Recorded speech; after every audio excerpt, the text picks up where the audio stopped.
Hello नमस्कार. मी आता मिसळची recipe सांगणार आहे. आलं, लसूण, कांदा, टोमॅटो मिक्सरला लावून घ्यायचं आणि आता मी फोडणी देते.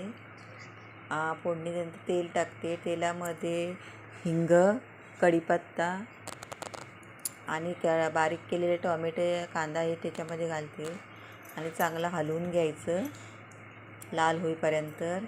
लाल झालं की त्याच्यामध्ये थोडा मसाला, हळद आणि मिसळ मसाला घालून ते चांगलं हलवून घ्यायचं लाल होईपर्यंत.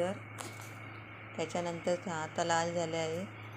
त्याच्यानंतर मटकी आणि वाटाणा घालून मी मिसळ बनवली.